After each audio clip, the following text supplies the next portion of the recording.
Et salut à toi, moi c'est Jérémy et je te souhaite la bienvenue sur ce nouvel épisode de ma chaîne Matcha Manga, le podcast où l'on parle manga et tout ça dans le temps d'un matcha. Alors aujourd'hui, comme pour l'épisode précédent, on va partir sur une review One Piece parce que on a eu 2 chapitres qui sont sortis depuis la fois dernière et comme je t'avais dit, j'essaierai de sortir ces épisodes récap un petit peu plus tôt que d'ordinaire. D'ailleurs, au passage, pas de nouveaux chapitres avant 2 semaines, ce qui permettra aussi de varier les épisodes de podcast. Donc moi, ça me va. Alors, si l'on revient quelque peu sur les chapitres précédents, donc nos amis s'étaient enfin échappés d'Egghead pour se retrouver par la suite dans une espèce de monde Lego version grandeur nature. On avait l'équipe type des Mugiwara qui commençait à mettre un petit peu le bazar dans le royaume, qui bottait des culs tout en récoltant des informations sur un temple, qui vont chercher à rejoindre par la suite, et sur aussi des protecteurs qui seraient tout puissants et qui ont bien sûr attiré l'attention de Luffy. Le chapitre se terminait sur l'arrivée du maître du jeu, si on peut dire, qui apparaissait étrangement grand comparé au reste. Alors du coup, est-ce que c'était un géant ou au contraire, est-ce que c'était nos amis qui avaient rétréci ? Pour moi, la question restait entière. Alors passons maintenant au premier des chapitres du jour, à savoir le 1129. Et dans ce chapitre, en soi, il se passe pas grand-chose de foufou, on va pas se mentir. Alors si déjà, par contre, il y a un truc qui est dit et clairement dit, du coup, c'est que la personne qui se présente comme le Dieu Soleil, c'est bien un géant. Donc c'est dit noir sur blanc, comme ça tout est carré. Il n'y a pas d'histoire de rétrécissement, comme j'avais pu le supposer la fois dernière, ou autre entourloupe d'un quelconque fruit du démon. En tout cas, ce n'est pas dit, enfin voilà, c'est comme ça. Autre chose à constater aussi, c'est le fait que les personnes sur le plateau se prennent vraiment au jeu. Parce que de base, j'imagine quand même que ce sont un peu comme du coup Luffy et nos amis, du coup ce sont soit des prisonniers, soit du coup des personnes capturées. Du coup j'aurais imaginé que ce soit un tant soit peu rebelle dans l'âme ou un truc du genre, mais non, au final on a plutôt l'impression que chacun se plonge véritablement dans ce mini RPG Lego. On en apprend d'ailleurs aussi un petit peu plus sur le pourquoi du comment nos amis sont arrivés ici. Alors du coup ce serait dû à leur passage dans la mer embrumée, si j'ai bien compris, et qu'ils auraient endormi. Et par la suite, un immense piaf a chopé le Sunny avec la team originelle dedans pour les ramener ensuite au Dieu Soleil. Dieu Soleil qui n'en est évidemment pas un, puisqu'il s'agit d'un membre de l'équipage de putain, je sais pas comment on dit ça, on l'appelait Ajrudin, voilà. Ajrudin qui était le géant qui avait fait un pacte avec l'équipage de Luffy. Qui était sur l'épisode de Dressrosa, c'était le géant qui était avec eux. Voilà. Le chapitre, ensuite va se terminer sur un Luffy qui va nous montrer l'évolution de ses pouvoirs, et notamment sa nouvelle maîtrise, car il n'y a désormais plus besoin de se transformer complètement en Gear 5 pour balancer un King Kong Gun. Et le King Kong Gun, c'était, au passage, je le rappelle, il s'agissait de la technique avec laquelle Luffy avait vaincu Doflamingo il y a de cela maintenant fort longtemps. D'ailleurs, c'est au petit passage comme ça, c'est d'ailleurs Dressrosa, c'est l'arc sur lequel j'ai fait mon dernier quiz que tu peux retrouver sur Instagram, mon Insta qui s'appelle Matcha Manga. Et tu peux aussi retrouver tout plein d'autres choses, mais notamment il y a des quiz One Piece. Du coup, au niveau de mon ressenti sur ce chapitre, alors j'avoue ne pas trop avoir suivi le délire du géant avec ses histoires de pantin de chair. Peut-être que c'était pour nous montrer qu'il était un petit peu dédraqué, un petit peu précieux, ou j'en sais rien, est-ce que c'était un tacle aux amateurs de figurines et tout ça. Bon, en vrai j'en sais trop rien, mais en tout cas on a un petit peu perdu l'esprit d'aventure qui s'était installé sur les 2 chapitres précédents. Et comme je le pressentais, je pense vraiment que ce monde Lego ne sera pas la base du nouvel arc. Alors du coup, est-ce que le chapitre 1130 confirmera mes impressions ? Et c'est ce que l'on va voir maintenant. Alors du coup, ce chapitre, il est intitulé Prince Maudit. Et pour commencer, on va retrouver les géants et le reste de l'équipage qui sont sur le bateau en partance pour Erbaf. Et comme je le disais lors de ma review précédente, bien sûr, ils vont faire le choix de laisser la team originelle se débrouiller de leur côté, pour que eux puissent rejoindre Erbaf tranquillement. Bon, ils ont quand même fait des recherches et tout ça, mais ils ont décidé de rejoindre gentiment Erbaf, comme ça, les autres ils savent très bien qu'ils peuvent se débrouiller. Voilà. Ça y est, chacun va faire un peu chacun va pouvoir faire ses bails de leur côté. Chacun de son côté, pardon. Ils vont par ailleurs bénéficier d'un petit moment flash info dans lequel ils vont découvrir les vraies fausses informations énoncées dans le journal.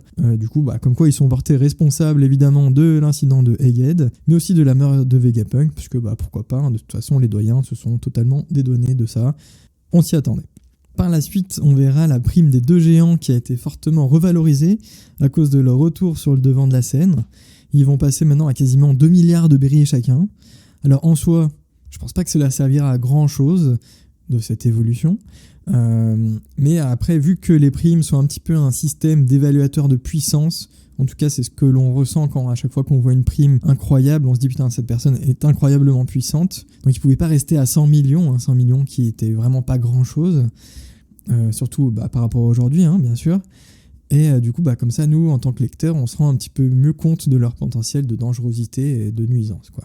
Aussi, dernier élément important de leur côté, c'est aussi le fait que sur la photo sur laquelle apparaît Luffy dans le journal, Luffy va porter une croix sur son bras lorsqu'il est en Gear 5.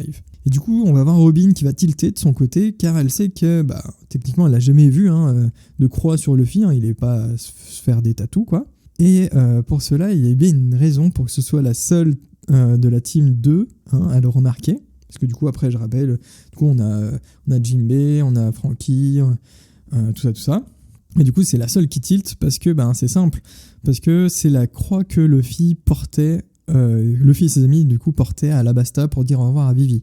Et ça, je te le donne en 1000, mais j'en suis clairement sûr qu'en fait, c'est une façon que Vivi a eue pour signaler du coup à ses amis qui allaient forcément lire le journal, de leur signaler qu'elle est en vie et qu'elle est sur le navire de Morgan, du coup, Morgan qui est le chef du journal. Ça, j'en suis sûr à quasiment à 100%, parce que je vois pas pourquoi il y aurait une croix sur Luffy, parce que c'est exactement la même croix qu'ils avaient à Alabasta. Donc je pense que c'est ça, peut-être que les prochains chapitres nous confirmeront ou pas. Mais en tout cas, je suis quasiment sûr que c'est ça. Revenons maintenant à la team OG, qui finit par s'échapper du monde Lego pour se retrouver ensuite dans une montagne enneigée. Ils croiseront au passage du coup 2 autres membres du nouvel équipage des géants qui eux par contrario du coup au dieu du soleil là ne sont pas forcément contre leur allégeance à Luffy. Du moins en tout cas j'en ai pas l'impression, c'est pas ce qu'ils dégagent. Ils ont l'air assez sereins, ils sont même plutôt contre l'espèce de taré là avec son masque. Derrière c'est ensuite que Luffy va sentir une espèce d'étrange aura dans les bas-fonds de la forêt qui est non loin d'eux, et va ensuite décider d'aller à la rencontre de cette aura, pour au final tomber sur Loki, qui est le prince maudit des géants. Et comme du coup j'ai fait mes devoirs, parce que moi je m'en souvenais plus trop, mais je savais qu'on en avait déjà entendu parler, mais je m'en rappelais plus quand. Mais du coup Loki c'est un personnage dont on a déjà entendu parler lors de l'arc de Big Mom, parce qu'il avait demandé la main de Laura, et Laura du coup c'est la fille de Big Mom que nos amis avaient sauvée sur l'île de Moria. C'est celle qui a un design vraiment tout pété là. Et du coup c'est la même qui leur avait fourni du coup un bout de vivre-card de sa mère, et qui avait permis ensuite à Nami de dompter les Homies sur l'île sur Volcanic Island, mais aussi qui leur a permis de dompter Zeus. Et d'ailleurs à l'époque du coup le Loki dans l'espèce de mini flashback n'était représenté que par une ombre avec des cheveux un petit peu ondulés. Et du coup, c'est aussi pour cela qu'on a du mal à se rappeler de lui. Et du coup, donc, ce brave Loki qui était tombé amoureux de Laura, et lui, il s'est aussi fait du coup emprisonner à mort, emprisonné et condamné à mort plutôt, car il a tué son père, juste ça. Donc le roi des géants, j'ai paumé son nom, mais je pense pas que ce soit hyper important. Et il l'a tué pour lui voler un fruit du démon légendaire qui devrait lui permettre de détruire le monde. Donc on ne sait pas encore quel est ce fruit du démon légendaire. Donc, vu qu'il se fait lui-même appeler le dieu du soleil, alors est-ce que c'est le fruit du soleil ? J'en sais rien, ce serait assez stylé en vrai. Mais bon, en tout cas, ce n'est pas dit pour le moment. Bon, il y a peut-être une raison pour laquelle il se fait appeler le dieu soleil. Mais on verra très certainement plus tard, à coup sûr, quel sera ce fruit du démon.